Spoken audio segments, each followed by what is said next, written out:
Skyping in from Nashville, Tennessee, the chief political correspondent for USA Radio Network's Scottie Nell Hughes, and also via Skype, but checking in from Connecticut, Newsmax TV political analyst Dick Morris. Dick, of course, the author of the best-selling book, Power Grab, Obama's Dangerous Plan for a One-Party Nation.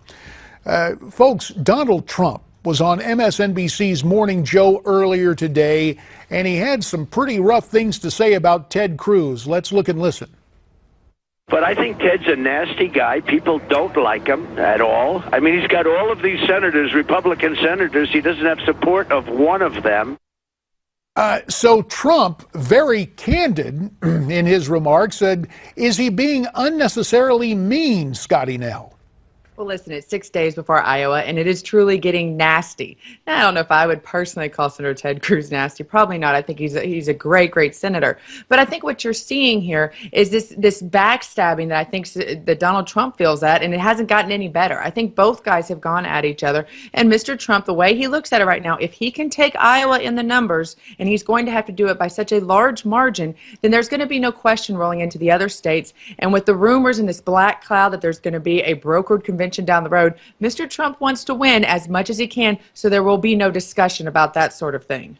Dick, a while back you said that the Donald needed to moderate his speech. He has not done so, and he has yet to pay a price. Will there be a backlash to this kind of harsh assessment of Ted Cruz in Iowa? Well, I think that he's just ridiculous in that attack, because the reason people are voting for Ted Cruz is that the other Republicans in the Senate don't like him. Most Republican voters hate the Republican senators, particularly McConnell, and feel they've sold him out completely. And Cruz is mirroring that opinion.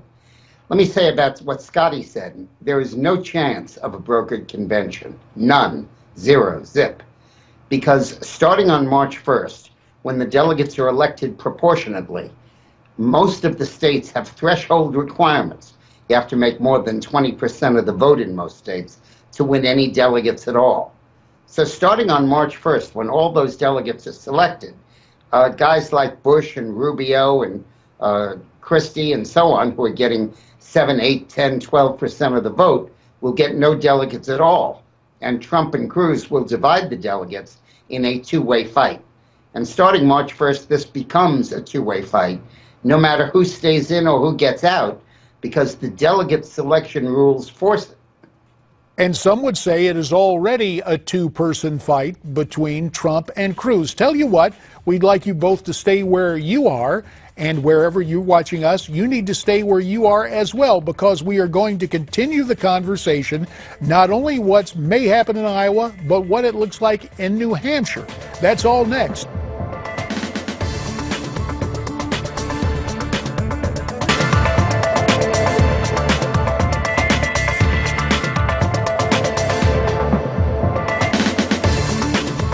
I have friends that are in the FBI, and they tell me they're ready to indict. They're ready to recommend an indictment. And they also say that if the Attorney General does not indict, they're going public. So one way or another, either she's going to be indicted and that process begins, or we try her in the public eye with her campaign. One way or another, she's going to have to face these charges. Former House Majority Leader Tom DeLay on the Steve Malzberg show last night here on Newsmax TV. Tom says, you just heard him, the FBI is ready to recommend an indictment of Hillary Clinton. So, what does this mean for Mrs. Clinton's campaign? Let's welcome back our panel. Again, Skyping in from Nashville, Tennessee, chief political correspondent for USA Radio Network, Scottie Nell Hughes, and via Skype from Connecticut, Newsmax TV political analyst Dick Morris, who, of course, is the co-author of the best-selling book, Power Grab, Obama's Dangerous Plan for a One-Party Nation. Dick, we keep hearing these reports. We keep hearing from FBI sources that an indictment is on the way. Do you think it is likely? Well, I think Tom DeLay is precisely right. It either will be an indictment or a leaked FBI memo recommending an indictment. The indictment, of course, puts Hillary in the spot and may force her out of the race. A leak of a possible recommendation for an indictment won't force her out of the race, but it will put Obama and Loretta Lynch, the Attorney General, on the spot for why they're turning down the FBI recommendation for an indictment, and it will cast a pall over the entire process. Of course, it depends on when. You have two shoes that are likely to drop here. Trey Gowdy has revelations about why the troops did not reinforce in Benghazi. That's going to come out soon. And this FBI report is going to come out soon. And those could happen before Super Tuesday and really hurt Hillary in her race against Sanders. So, Dick, again, you are talking about what is happening with this case and also Benghazi. We'll be looking for that. But, Scottie Nell, you have told us before that you just have an inherent suspicion that the Justice Department in the Obama administration will not lift a finger against Hillary. Do you stand by that?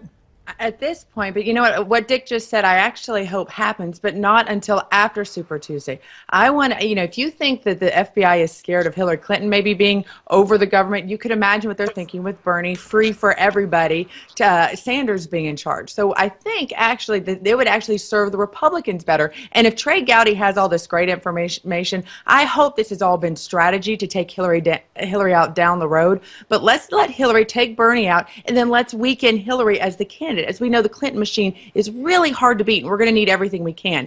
But I have a real hard time thinking that the Republicans are using this much strategy, because if they were, I'm going to give them a lot of credit, because they're going to handle this beautifully. All right, about 2.5 minutes remain. Talk about taking on a tough situation.